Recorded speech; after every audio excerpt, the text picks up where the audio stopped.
Posani Krishna Murali arrest అయిన 32 గంటల పాటు ఉత్కంఠ పరిణామం. 12 గంటల సేపు వరకు విచారణ, ఆపై కోర్టుకు తరలింపు. ఇరు పక్షాల వాదనలను విని పలు సెక్షన్లను తొలగించి పోసానికి మార్చి 12వ తేదీ వరకు జ్యుడిషియల్ రిమాండ్ విధించిన railway Koduru junior civil judge Rajampet sub జైలుకు కృష్ణమురళిని తరలించిన పోలీసు అధికారులు. వివరాల్లోకి వెళ్తే మొన్న రాత్రి వివాదాస్పద వ్యాఖ్యారోపణలను ఎదుర్కొంటున్న ప్రముఖ సినీ నటుడు పోసాని కృష్ణమురళిని తన ఇంట్లోనే పోలీసులు అరెస్టు చేసి ఓబులవారిపల్లె పట్టణ పోలీస్ స్టేషన్ కు నిన్న ఉదయం తరలించిన విషయం మనందరికీ తెలిసినదే. ఈ నేపథ్యంలోనే నటుడు పోసాని కృష్ణమురళిని కలిసేందుకు వైసీపీ నాయకులు, కార్యకర్తలు, అభిమానులు, అడ్వకేట్లు తరలివచ్చిన విచారణ కొనసాగుతుందని, పోసానిని కలిసేందుకు పోలీసులు అనుమతించకపోవడంతో వారు నిరాశ చెందిన విషయం కూడా తెలిసినదే. వీరందరిది ఒక ఎత్తు అయితే, రాజ్యాంగం ప్రత్యేక స్థానాన్ని కల్పించి 4th పిల్లర్ గా ఎంపిక చేసిన ప్రచార వ్యవస్థలో పనిచేసే మీడియా మిత్రులను సైతం పోలీస్ స్టేషన్ దరిదాపుల్లోకి కూడా అనుమతించకపోవడం అనేది ఆశ్చర్యానికి గురి చేస్తుందని చెప్పుకోవచ్చు. మీడియా వాస్తవాలను చిత్రీకరించి ప్రచారం చేయడమే తప్ప మరి ఏ ఇతరిత్ర చేయదు కదా అంటూ మీడియాను లోనికి అనుమతించని పోలీసులపై పలువురు స్థానికులు భారీ విమర్శలు గుప్పిస్తున్న అంతర్గత సమాచారం. మీడియాపై స్థానికులు మాత్రం ఎంత సానుభూతి తెలిపినా మీడియా మిత్రులు ఉదయం నుంచి అన్నపానీయాలు సైతం లెక్క చేయకుండా వాస్తవాలను ప్రజలకు, ప్రభుత్వానికి చూపించేందుకు ఎంత ప్రయత్నించినా ఫలితం దక్కలేదనిపిస్తుంది. ఇదిలా ఉంటే పోసానిని విచారిస్తున్న పోలీసులు దగ్గరకు మీడియా వెళ్లి చిత్రీకరిస్తుంటే ఎక్కడ తడబాటు ఏర్పడి వాస్తవాలను అవాస్తవాలుగాను, అవాస్తవాలను వాస్తవాలుగాను చెప్పే అవకాశాలు ఉన్నందువల్లే పోలీసు అధికారులు మీడియాను కానీ, నాయకులను కానీ అనుమతించలేదని కూడా తెలియవస్తుంది.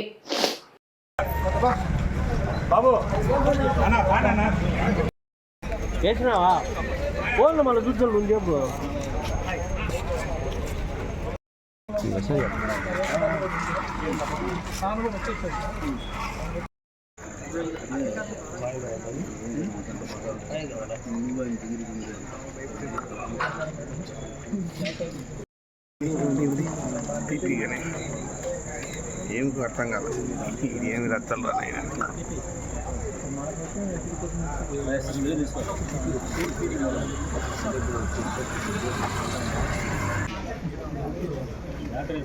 మీ దాంట్లో ఒక గంట కనిపిస్తుంది. అదో బాగా ఎదురుగా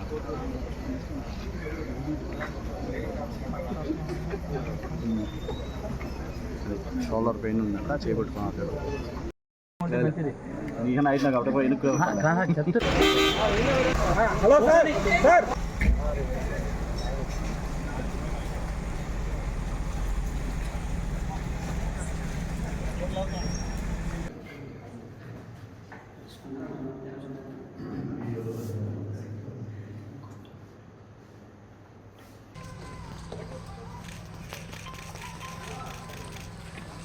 దానికన్నా ప్రాధాన్యత వాళ్ళు ఇచ్చిన ప్రాధాన్యత, వాళ్ళు ఒక రాజ్యాంగం, రెడ్ బుక్ రాజ్యాంగం వాళ్ళు తయారు చేస్తారు. నీకన్నా అయితే నాకు అప్పుడు ఎన్నుకో. వెళ్ళిపోయినాడండి. వీళ్ళన్నీ అది ముందు వచ్చింటే లక్ష్మమ్మ అన్నారు.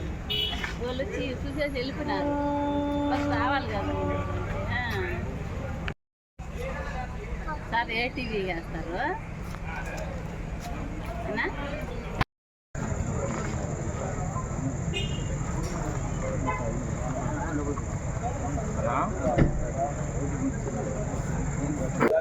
ఇప్పుడు పోసాని కృష్ణమురళి గారిని హెల్త్ ఎగ్జామినేషన్ చేశాము. మార్నింగ్ ఎలా ఉందో కండిషన్ అలాగే ఉంది. వైటల్స్ నార్మల్గా ఉన్నాయి, హెల్త్ ఇష్యూస్ ఏం లేవు. ఆయన ఏ రకమైన టాబ్లెట్స్ మార్నింగ్ యూజ్ చేస్తున్నారో అవే రెగ్యులర్గా వాడుతున్నారు, అవే టాబ్లెట్స్ యూజ్ చేస్తే ఏ ప్రాబ్లం ఉండదు. సో ఇప్పటికైతే కూడా మేజర్ హెల్త్ ఇష్యూస్ ఏమీ లేవు, అన్నీ నార్మల్గానే ఉన్నాయి. వైటల్స్ కూడా నార్మల్గా ఉన్నాయి. ఆయన హెల్త్ కండిషన్ కూడా బాగుంది. ఎక్కడ స్ట్రెస్గా ఏం ఫీల్ అవ్వలేదు. సో ఇప్పటికైతే ఏ ప్రాబ్లం లేదు, నార్మల్గా ఉన్నారు. సార్ ఆయన ముఖంలో కళ లేదని, ఏదో దిగులు చెందారని, మైల్డ్గా ఫోబియా అయితే ఉంది, కానీ అది హెల్త్ ఇష్యూస్ వల్ల అయితే కాదు. సో దానికైతే ఏం సంబంధం లేదు, సమస్య ఏమి ఉండదని మేము ఎగ్జామినేషన్లో చూసాం. సార్ ఆల్రెడీ ఆయన హార్ట్ పేషెంట్ అని, ఆయన అనారోగ్య పరిస్థితిలో ఉన్నాడని, ఇప్పుడు అంటే మైల్డ్ హార్ట్ పేషెంటే, కానీ అది సివియర్ కాకుండా వాళ్ళు ఆల్రెడీ ప్రికాషనరీ మెజర్స్ కింద ట్రీట్మెంట్ తీసుకుంటున్నారు. అది కంటిన్యూ చేస్తున్నారు. అది కంటిన్యూ చేస్తే ఏ ప్రాబ్లం ఉండదు. ప్రస్తుతానికి ఎలా ఉన్నారంటారు సార్? ఇప్పటికైతే ఏం ప్రాబ్లం లేదు కాబట్టి ఇంకా తర్వాత వాళ్ళ ఎంక్వైరీ దాన్ని బట్టి మనం ఎట్లా చెప్తాం వాళ్ళే డిసైడ్ చేయాల్సి ఉంటుంది. ఇప్పటికైతే ఏ ప్రాబ్లం లేదు ప్రస్తుతానికి. తీర్పు ఏ విధంగా వచ్చిందంటారు? ఈ రోజు నిన్నటి నుంచి అండి. నిన్నటి నుంచి ఏం జరుగుతుంది అసలు? రిమాండ్ పంపించడానికి గల కారణాలు ఏమైనా ఉన్నాయా?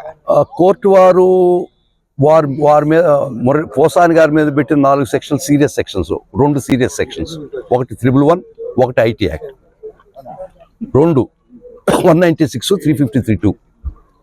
దాని ప్రకారం ఏంటంటే 2 వర్గాల ముందర వైషమ్యం కలిగించే సెక్షన్ల 2, 111 వచ్చి లైఫ్ పనిష్మెంట్. ఈ రెండింటికి 5 ఏళ్ళు. ఆ 111 మటుకు తీసేశారు. దీనికి వర్తించదు, పోసాని కృష్ణమురళికి ఈ కేసు వర్తించదని తీసేశారు. ఐటీ యాక్ట్ దీనికి వర్తించదని చెప్పాడు. కానీ ఆ 2 సెక్షన్లు ఉన్నాయి కదా, వర్గ వైషమ్యాలు క్రియేట్ అవుతాయని. సో దాని కింద వారు కోర్టు వారు రిమాండ్ చేయడం జరిగింది. సరే, ఎన్ని రోజులు రిమాండ్? ఎన్నో తేదీ వరకు రిమాండ్? అది మార్చి 12 వరకు అండి. మార్చి 12 వరకు అంటే ఈ లోపల బెయిల్ వస్తే వచ్చేస్తారు, అదేం ఫిక్స్డ్ కాదు. బెయిల్ వచ్చే అవకాశం ఉందంటారా? ఖచ్చితంగా ఉందండి, రాకుండా ఎట్టుపోద్ది. ఎన్ని రోజుల్లో వచ్చే అవకాశం ఉందండి? అది ఎట్లా చెప్తామండి. మేము ఇమీడియట్గా బెయిల్ వేసాం. బెయిల్ ఈరోజే వేసాం. అది నోటీస్ పడుతుంది, తర్వాత హీరింగ్ జరుగుద్ది. ఒకవేళ ఇక్కడ కూడా న్యాయం జరగకపోతే పైకోర్టుకు పోతాం. ఇదే కాకుండా ఇంకా పోసాని కృష్ణమురళి పైన ఇంకా 16 కేసులు పెట్టున్నారు. 16 కేసెస్. 16 కేసులు కూడా ఇలాంటివి అంటారా? ఏదేదో కేసులు అండి, మాకు రికార్డు కూడా ఇవ్వలేదు. వాళ్ళు క్రైమ్ నెంబర్ పెట్టాడు, ఎఫ్ఐఆర్ లేవు, కాపీ, ఏం అఫెన్స్ కూడా తెలియదు. ఒక ఊరికే క్రైమ్ నెంబర్, స్టేషన్. అండ్ దాన్ని బట్టి చూస్తే రాష్ట్రం నలుమూలలా కేసులు ఉన్నాయి, రాష్ట్రం మొత్తం మీద. అంటే ఒక ముద్దాయిని ఒకసారి మీరు అరెస్ట్ చేస్తే వారు బయటపడడం మీ కబంధ హస్తాల్లోంచి చాలా కష్టం. పోరాటం ఖచ్చితంగా చేస్తానే ఉంటాం. సరే, ఈ వ్యక్తిగత కక్షలకే కారణాలు అంటారా? ఇంకేం కక్షలండి? ఇదేమన్నా దేనికోసం పెట్టేది? నాకు నంది అవార్డు వద్దో స్వామి రామచంద్ర కుయ్యో మొర్రో కొట్టుకుందాక నాకు 111 పెడతావా? అది జరిగింది 2017లో.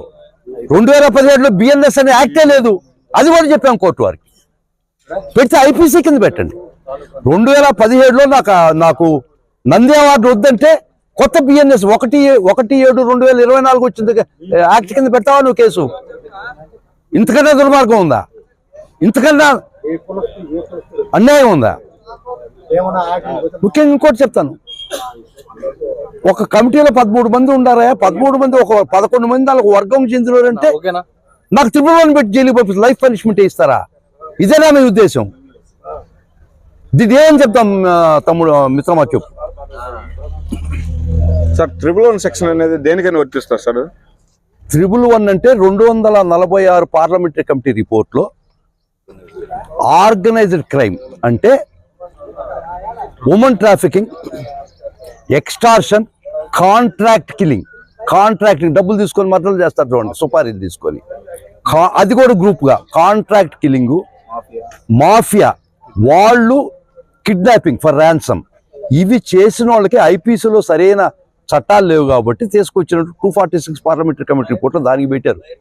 2 చీట్లాట ఆడుతుంటే 111 పెట్టమని చెప్పలేదు.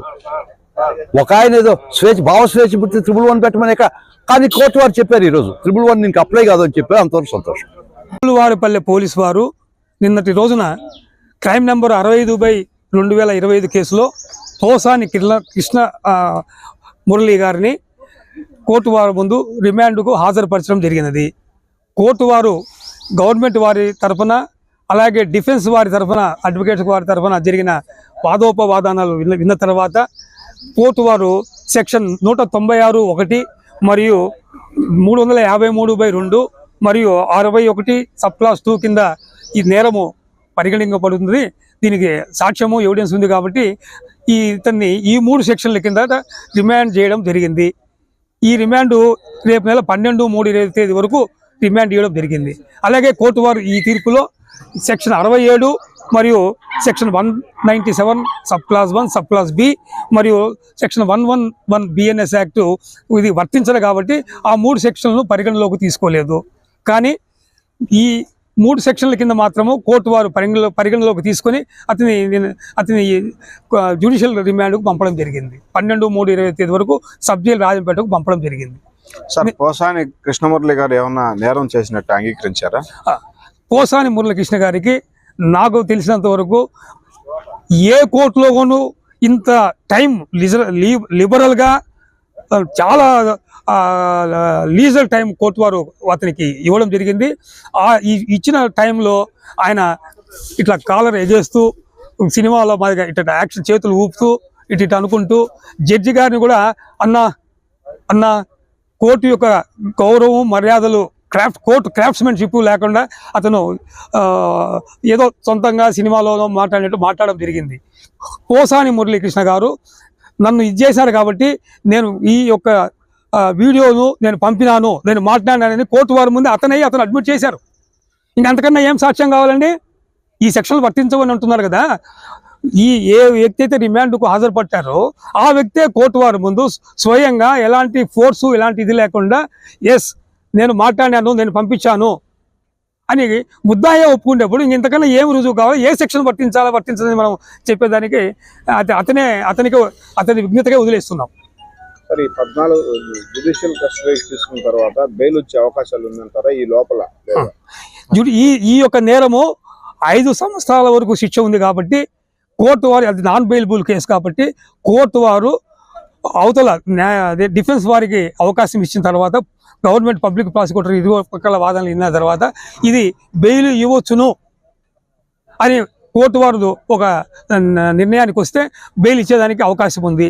ఒకవేళ లేదు, ఈ యొక్క రికార్డు ప్రకారం కానీ ఈ యొక్క డాక్యుమెంట్స్ ప్రొడ్యూస్ చేసిన దాని మేరకు దీంట్లో కేసు ఉంది, దీంట్లో ఇంకా ఇన్వెస్టిగేషన్ చేయాలి, ఇతను వదిలేస్తే సాక్షులను కానీ ఇతరులు కానీ భయభ్రాంతులు చేస్తారని ఒక నిర్ణయానికి వస్తే బెయిల్ ఇవ్వకుండా పోయేదానికి కూడా అవకాశం ఉంది.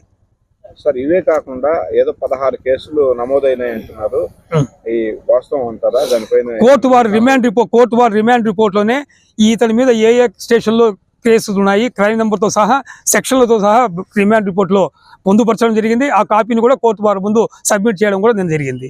ఆ కాపీ